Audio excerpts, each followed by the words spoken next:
Stop the car, Darren. The baby's crying is distracting you from driving. In the middle of a family road trip, mother-in-law suddenly raised her voice. At the sound of her yelling, our 6-month-old daughter, Cindy, started to cry even louder. Darren, we can't just stop here. We're on the highway. Although Darren had pulled over onto a wide shoulder, cars were zooming by on the main road. We have no choice. She's just too noisy. His mother glares, visibly irritated. Yet it was Darren and mother-in-law who insisted on going on this trip, despite suggestions to wait until Cindy was a bit older. It's either we leave Cindy here or both of you get out. Choose. You can't be serious. I said choose. We'll both get out. Realizing any further argument was futile and feeling that the inside of the car was becoming as dangerous as the road outside, they decided to leave. The gleeful expression on mother-in-law's face as we exited the vehicle was something we would never forget. My name is Bernetta, and I'm 32 years old. After high school, I worked for a local company where I met Darren. He was a management consultant who frequently visited the company, and we started dating after being introduced by the CEO. There was something I had to tell him.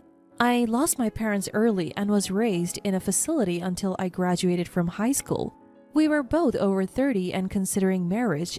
I felt it would be unfair to wait until he proposed to disclose my background, so I took the initiative. I already know. The CEO told me. But I also heard you're a very sincere person, and that's why I wanted to be with you. You knew? Warmth filled my heart as I thought about Darren, who accepted me and my past, and the CEO, who had always supported me. A year later, we happily tied the knot. 2 weeks into our married life, Darren suggested moving in with his mother. He said, I'm worried about my mom living alone. I knew that my father-in-law had passed away, so I remembered my mother-in-law being gracious when I first met her, so I readily agreed to get married. 6 months into the marriage, things began to change. It happened one evening during dinner with just the three of us. My work's picking up. I want you to quit your job and focus on the household. Couldn't I just switch to part-time or reduce my hours? I understood where Darren was coming from, but I was reluctant to leave the company that had helped me since I left the facility. If we're thinking of having kids in the future, quitting sooner would be better, Darren said.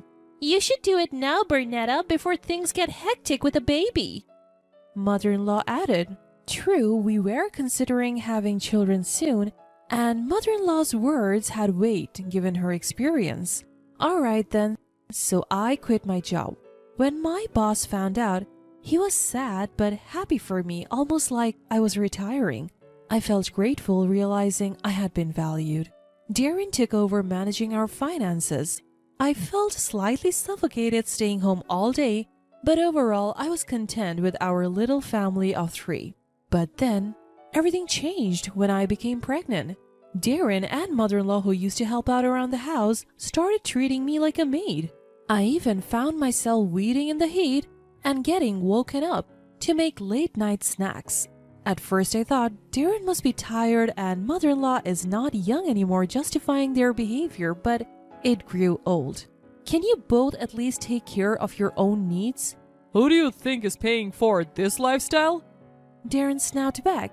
Since my son is feeding you, just do the housework without complaining. The icy gaze I had never seen before in Darren's eyes and the unusually aggressive tone in my mother-in-law's voice left me stunned. I couldn't immediately come to terms with what was unfolding before me. Or would you rather divorce? No need for a woman who won't do housework. Darren added, Why would you say that? My voice sounded incredibly shaky. You don't actually believe Darren married you for love, do you? Mother-in-law mocked. What? Mother-in-law sneered at my stunned response. We just needed a maid who would look after us. No one would willingly marry a fool like you. We have been kind to prevent you from running away, but now that you're pregnant, that's not a concern. We'll be making full use of you from now on. Darren said. I was biting my lip without realizing it. I felt pathetic, realizing neither Darren nor mother-in-law considered me family. It worked out this time. Mother-in-law gloated. What do you mean? Darren was married before. His ex-wife went back to her parents because we overworked her. When I heard from my boss you had no family, I thought it was perfect, no place to run. Darren added. This time they had me quit my job, took control of the money, and got me pregnant, making escape impossible. Frustrated, thinking it was all a setup from the start, I glared at Darren. What's with that look? If you have a problem, why not just divorce? The divorce papers Darren thrust in front of me already had his signature on them. But I didn't have the confidence to raise our upcoming child on my own, so divorce wasn't an option for me. He knew that and still showed me the papers. I won't divorce you, I managed to say, my voice trembling. Fast forward 3 months, and while working as a maid, I safely gave birth to our daughter Cindy. I thought things might change with a child in the picture, but the same old routine of being treated like a maid awaited me after leaving the hospital. Worse, neither Darren nor my mother-in-law showed any interest in Cindy. 6 months after Cindy was born, I was cooking in the kitchen when I overheard a cheerful conversation from the living room. Mom, your birthday's coming up, right? I think I can get some days off. How about a 3-day trip? Oh, how delightful. Let's go. Darren was the classic mommy's boy. I had sensed it since we got married, but after my pregnancy, he stopped hiding it. Despite giving me the bare minimum for living expenses, he showered his mother with spending money. She was living it up, lunches, shopping, you name it. It seemed like he was planning to fund this trip from our household budget too. Brunetta, handle the booking and packing, will you? Caught off guard, I was shocked. Me? An overnight trip isn't possible with Cindy yet. What are you talking about? Who's going to look after us if you're not there? Yeah, it's my birthday. You should celebrate with me. I wanted to argue against their absurd reasoning, but looking at them shouting, I knew it was futile. I reluctantly agreed to go on the trip. So there I was, on the first day of our vacation, having taken care of all the arrangements. We were headed to the hotel with Darren driving. I looked up the hotel you booked online. It's highly rated. Seems pretty upscale. Good job getting us a reservation. Even a woman like you can be useful sometimes. I returned their cheerful smiles ambiguously. Their words irritated me, but it was better than them being in a bad mood. I was hoping the trip would end without further issues, but it wasn't to be so easy. On the highway, Cindy began to cry. Feeling the tension rising in Darren and mother-in-law, I tried to soothe my daughter as quickly as possible. But the unfamiliarity of the trip seemed to make it impossible for her to stop crying.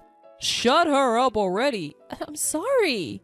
You wouldn't think I was apologizing for our own daughter, but it's all I could do. Then out of the blue, Darren pulls over onto the shoulder of the highway.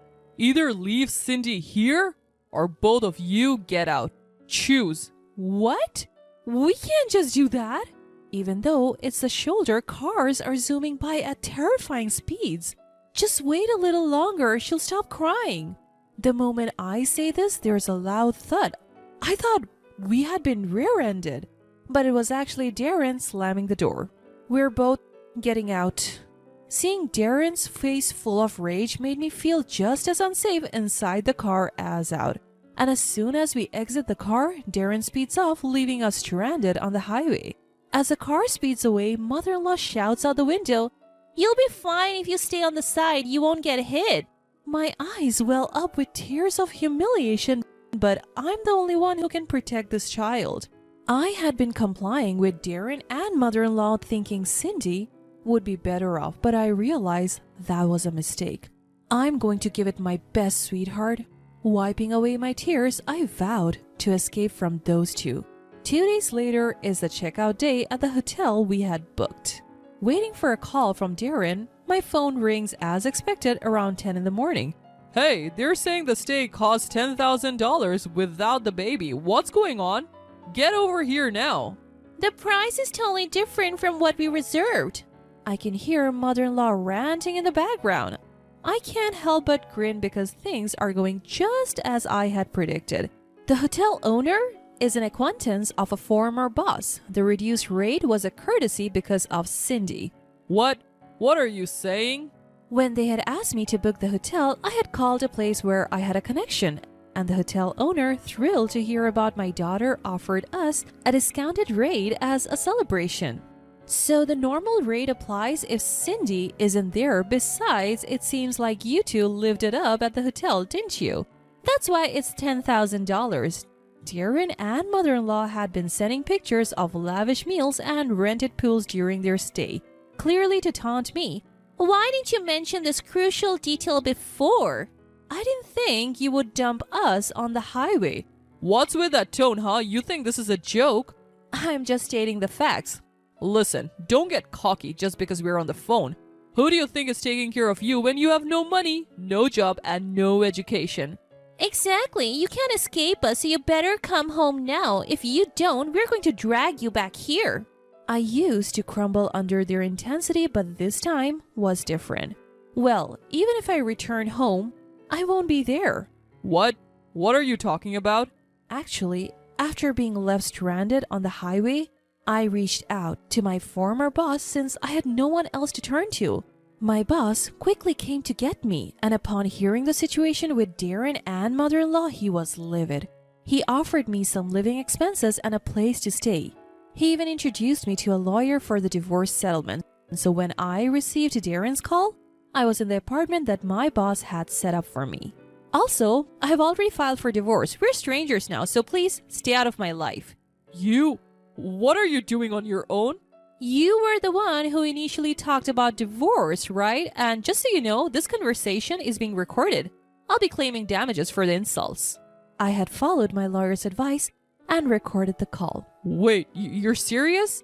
Of course, Bernetta, we should talk things over if you're getting a divorce. The proportion of anger in their voices started to wane, replaced by bewilderment and confusion.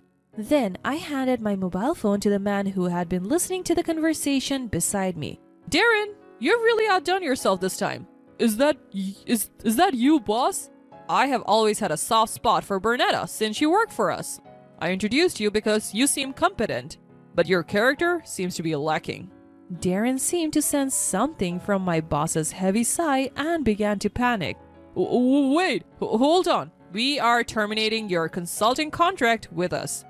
Wait a second, boss. You can't make a decision based only on what my wife is saying. I have my side of the story too.